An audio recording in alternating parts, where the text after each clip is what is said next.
Hello, my friends. I'm back with another Stop the Blur process. This is for the week of July 18th to the 24th. Now, I am going to preface this by saying that this is not the whole process. I actually have a video coming up that's a chatty walkthrough, and it's going to show the total complete look of it. And the reason why I didn't add it was because I had only done a talk through with the last bit that I was filming. I hope I just made sense, because I can't English sometimes. It's just too hard. So pretty much this is all explanatory. I did end up printing my photos on my Epson PictureMate, and I don't know the name of the PM whatever 400 or whatever. I don't know it. So I just got it not too long ago. Well, maybe six months. December probably. I don't know.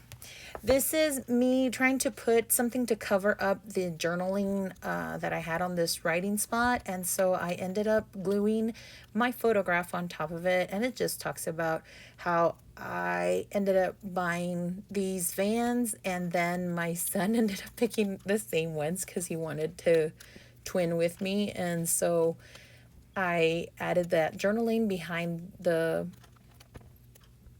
picture of my shoes, and here's my son showing off his shoes as well. we I made a little heart punch, and I put the word twinning on it with the stamp set that came in the one of the Heidi Swapp stamp sets. So I also stamped "This Happened," and I wanted to do these tags with the flips, or the mainly where you can kind of move it with the brad. And so I did that one on the bottom left hand corner, and then the one that has the picture of my shoes on it.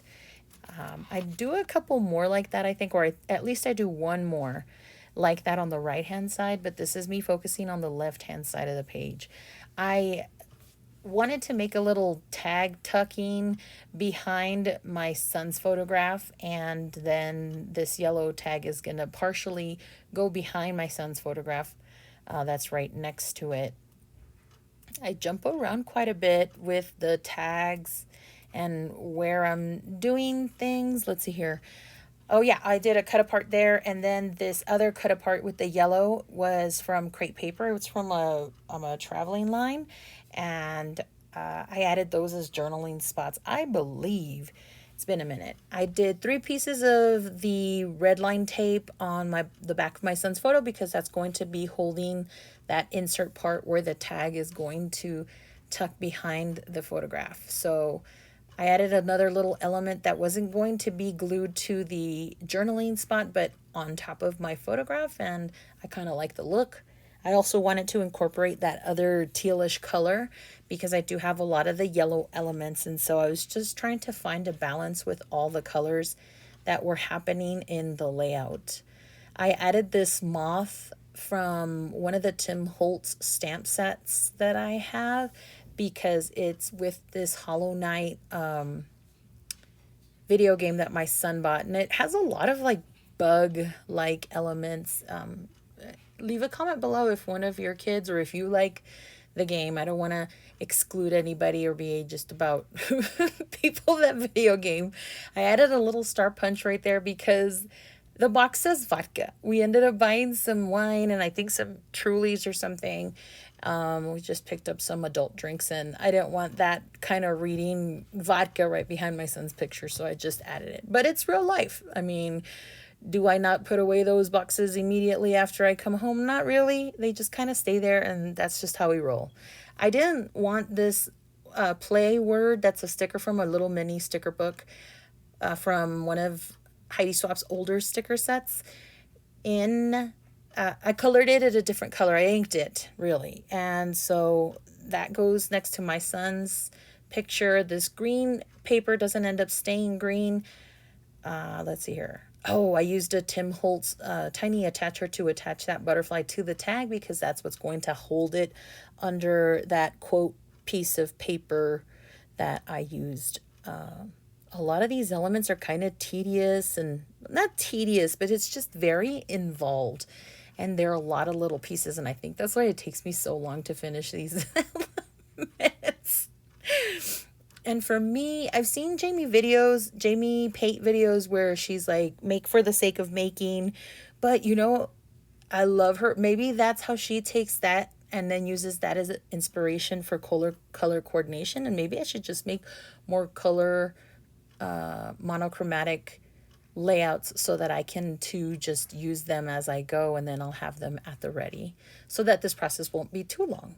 Here I'm putting a screenshot of a quote that I found on Instagram or whatever that I liked. It was kind of wordy. And so I put it in one of these little flap envelopes so that I could hide it. And then just write sometimes I do like memes or things that I screenshot with some bad words because that's just who I am. I'm a bad wordy person. I cuss like a sailor, but I'm not one. I inked. I inked and I sandpapered this die cut that I got from scrapbook.com. I added a bit of texture, and I wanted to bring in that pink to kind of tone down the yellow that I have throughout the pages. So here's the part where I inked that green paper blue, and I do it also for the left-hand side, I think. I matted it with all of these pieces of scraps of paper on the actual photograph that I use on the left. And I inked that other crate paper journaling spot. Here are some books that I read for, I think, the month or just the week. I'm not too sure. But they were within this month specifically. And so I just figured that the several pockets would be a great way to feature those books that I've read during this month, and it was pretty fun. I used this empty tape that I got at the paper source, and I just thought that was a really cute touch. I want to pick up more elements that have things to do with books. So I'm really looking for a stamp set. Paper Person just came out with one, and it's sold out quickly. So I'm looking for one of those currently reading or book rating, and in the meanwhile I guess I'll use my own stamp sets to create my own. Here I am putting this other journaling spot because I used 3 of them. If you can see them, there's one on the bottom of that same page I'm working on. That was my laundry, sorry. There's another one on the left hand side that's in red, and so I wanted to incorporate that one, and I used a little tiny Velcro piece to have that open the little circular looking type envelope. I think I've talked about this stamp, or not stamp, punch. It's a Texas punch, and since I am from Texas, I'm from El Paso, Texas, if nobody knows. Thank you for sharing, Daisy. I have family in Texas still, and so I love using that and incorporating when I'm talking about my family in Texas, or just like this one. And this part in particular, I think I found a meme that was talking about the heat wave going on in Texas and how real that was, and so I put that in there.